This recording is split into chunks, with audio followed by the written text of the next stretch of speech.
Ranak everybody, we continue talking about the difference from visualization option for the result.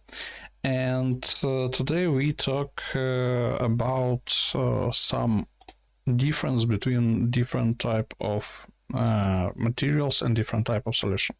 So it needs much more theory to explain, but today we will not talk about equation, we will not write any graphs, we talk about simply the difference which you can see. We have those objects which we talked previously, and all those objects, as we say previously, made from the one material. It's a linear structural steel. It's not important that it's structural steel, but it's very important that it's all objects made from the one material, both the crank and the axle.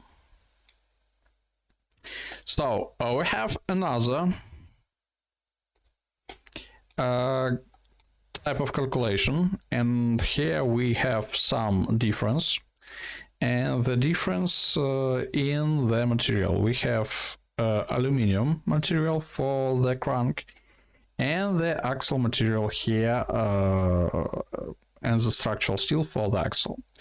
You can see that material is aluminum alloy non-linear, but if we take a look to the assignment, we can see that we doesn't calculate non-linear effect, so it's work as linear. It's very important. We have the same type of loading here.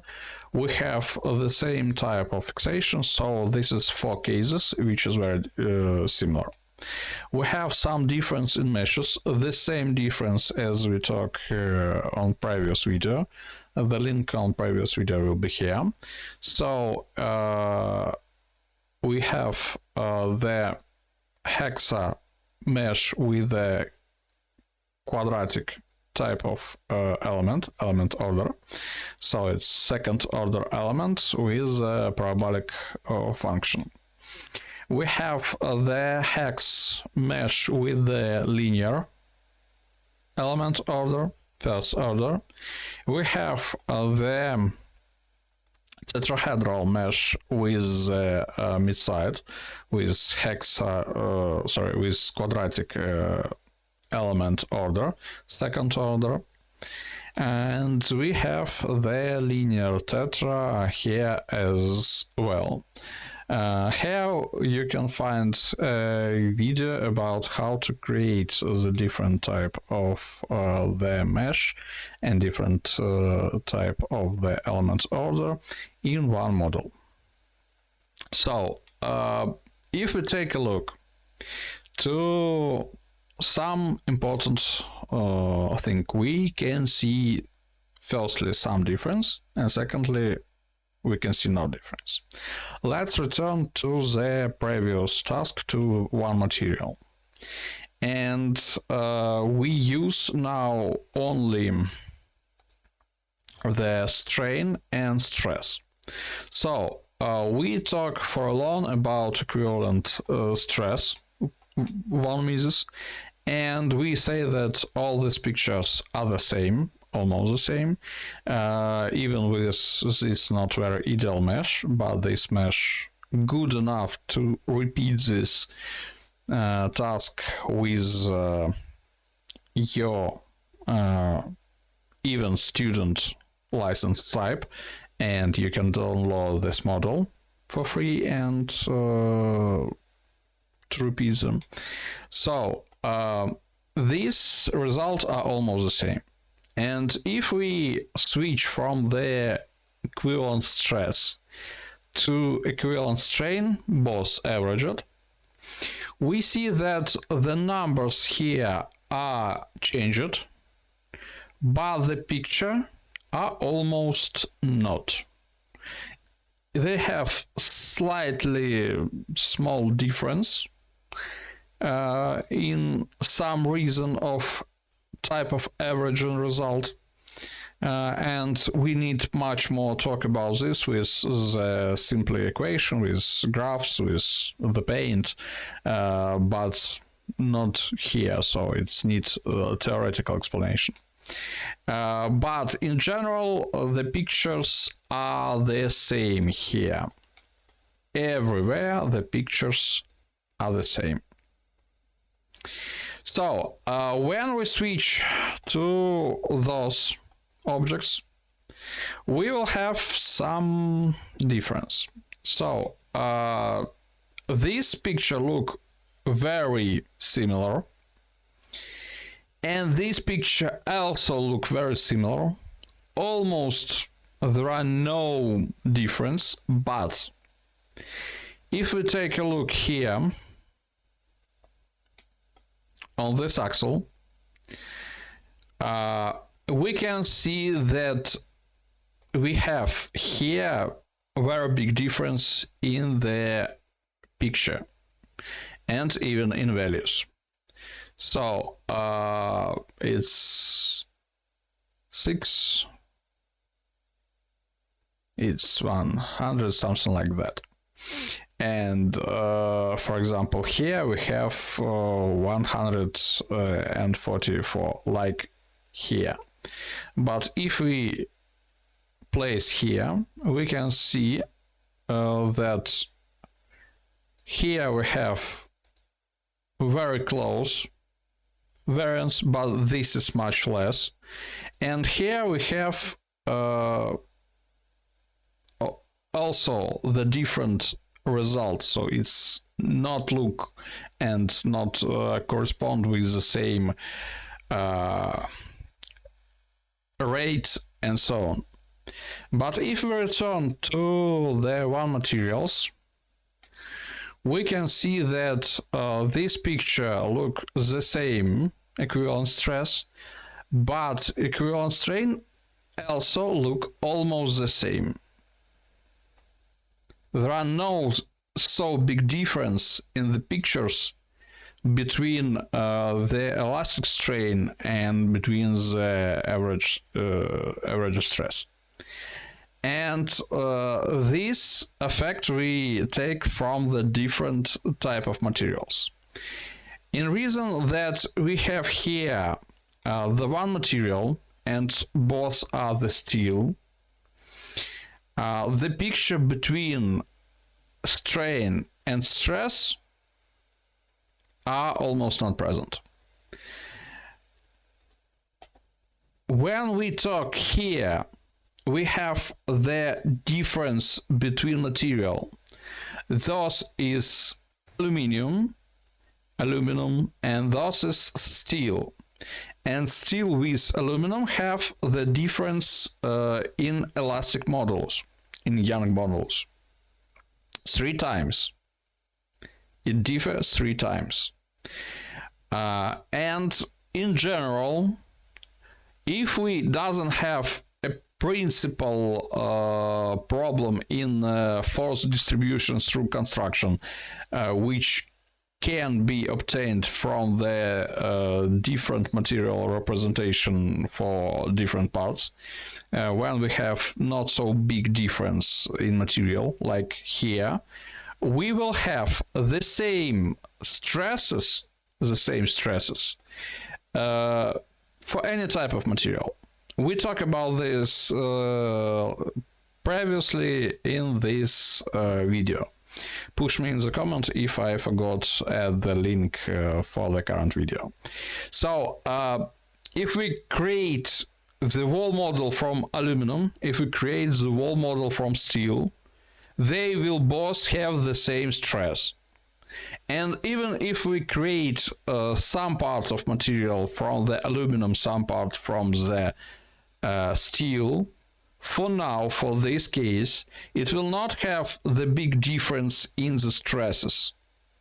Even we have the different Young modulus, even we have different material. But it will have difference in stiffness, it will have different deformation, take a look here, we have 4.7,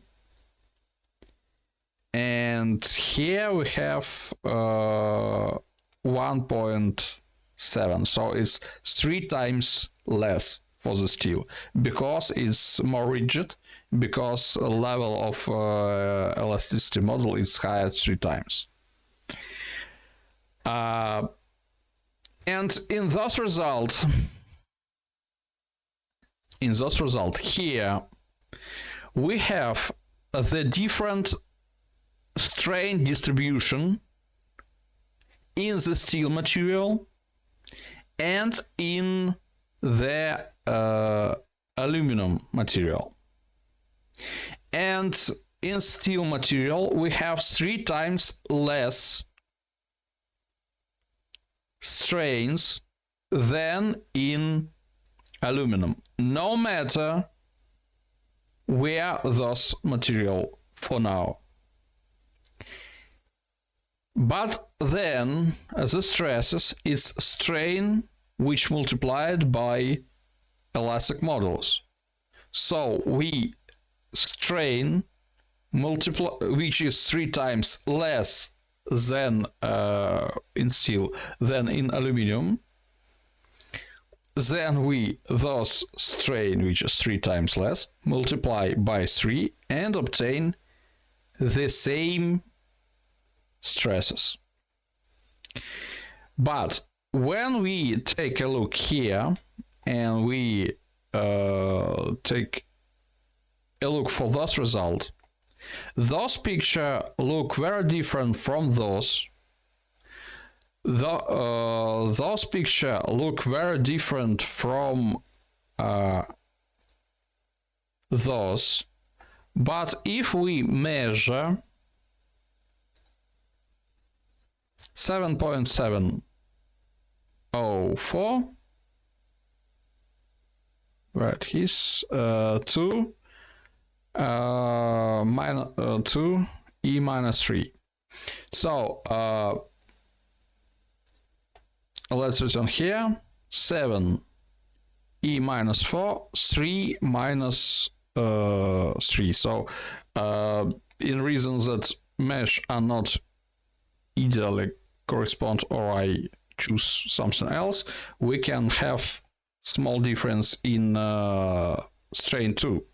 But the level of this strain of this axle almost the same as on the steel. The difference only came from the fixation in those places.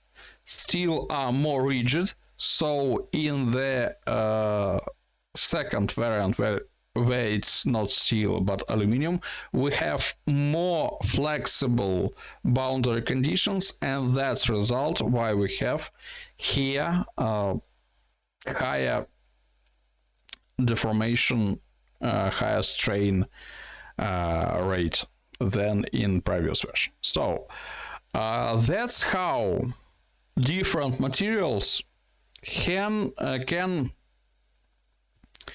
affect our understanding of strain and stresses.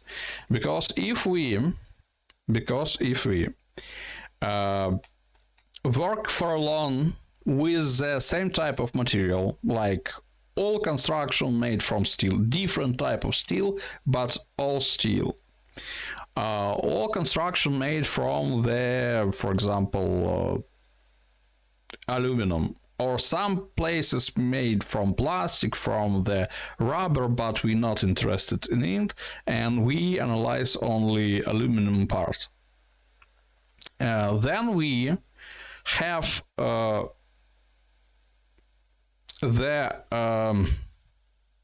understanding that our strain and stresses must correspond ideally one to each other. But when we have the combination of different materials, and when we look in general, we need to understand that the picture for elastic strain and for elastic stress can be very different. And when we talk about nonlinear material, about nonlinear behavior, we need to understand that material in nonlinear behavior can be described as material with another elasticity model. It's another type of material in some sort of sense.